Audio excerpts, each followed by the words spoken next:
Here's the before and here is the after. Welcome again. Hope you have a nice day, and if not, try to make an effort, make it great.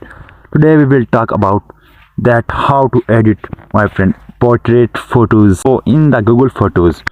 So my friend, without any further ado, let's get started. Today we are in the second class of Google editing, photos editing. First of all, let me show you. This is my friend before and this is the after.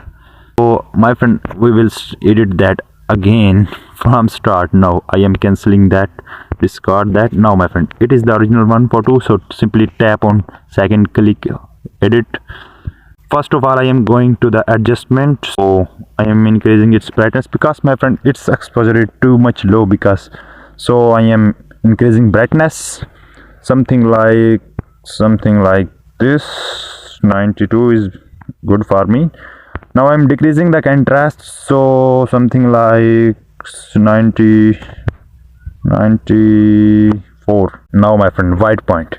My friend, I am increasing white point because in this photo I think the car looks white beautiful, so I'm increasing white point something like 55. I'm decreasing the highlights because I have increased white point, so that's why. And we will increase the shadows as well, so highlight something like 91. Now my friend, increase the shadows something like 52. Sorry, something like increase the shadows 100%, because we will. Now my friend, you can see the photo is destroyed completely, 100%. It is destroyed. But my friend, now here is the special important thing, and that is, now decrease the black point as for you should, as you think that's click good. Now friend, just look at the magic. Now my friend, here's the before and here is the after. Now my friend, you might ask how to see before and after. Tap on the image. If you press and hold your finger on the image, you will see the original, and if you release, so you will see the after. Now go to saturation, so increase a little bit saturation something like 21 or 2. Now warmth, you can go for high temperature or the low temperature. You can go for cold or warmth, so I am going for warmth in this photo. I think so warmth looks better, works better. Now tint, you can go for warmth tint or the cold tint. In this photo I think warmth tint looks good, something like 8 or 6. Now skin tone also, my friend, I have told you before previous video in this, that skin tone just increase the red color or brighten the red color, because our skin has the red colors. Now you can see the difference. If I increase it 100%, now you can see the difference on the lights, car lights. Now if I skin tone 0, you can see the lights. If I zoom in, you can see the difference. Now there is the skin tone 0 and there is the 100. You can see the difference, my friend, as well. Good. And there are also red tones on other areas, but my friend, there is too much color in the lights, so I am increasing just something like 23. It's good. Now blue tone, my friend, it will increase only blue color, as you can see here, a blue color. If I increase to 100%, you can see the, if I increase it to 100%, you can see the difference. Here is the blue tone is 0 and here is the 100. You can see the difference as well.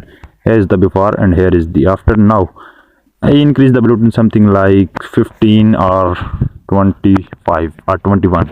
Now my friend, pops just will increase the details, or it will increase the blurry or noise pixels. It will clear that. So if I increase the pop, you can see them, my friend. If I increase the pop 100%, you can see the details. Now if I zoom in, if I increase the pop to 100%, you can see, my friend. Now this image is not too much high quality, but my friend, you can see that if I increase the pop to 100, you can see the difference. Now here's the pop 0, here is the 100, but there is, I think it's not looks good. I just only increase something like 8 or 16. Now sharpen, it will sharp the pixels, so it will sharp the image, or so it is mostly used in the hair, but in this image, this image is not good, but that's okay. I increase the sharpen something like 18 or 16, and you can also denoise, and you can, if you wish, you can use vignette, but I don't use, I don't love that. Now you can go filters if you wish. There are a lot of filters, filters, and that's, but I am not using yet at this time. So you can go ahead and can use text. Now you can go also for more if you have installed that, or if your mobile has installed photos effect and other apps, it will support. So in this photo I don't going there, so you can save a copy from here. Pretty much simple. That's all for today. Hope this helps you, and if it did, then don't forget to like and subscribe, and not just to subscribe, ring the bell that you, my friend, don't miss out any other future tips, tricks or tutorials. Meet in the next one. Till then, stay tuned and make sure that you keep creating.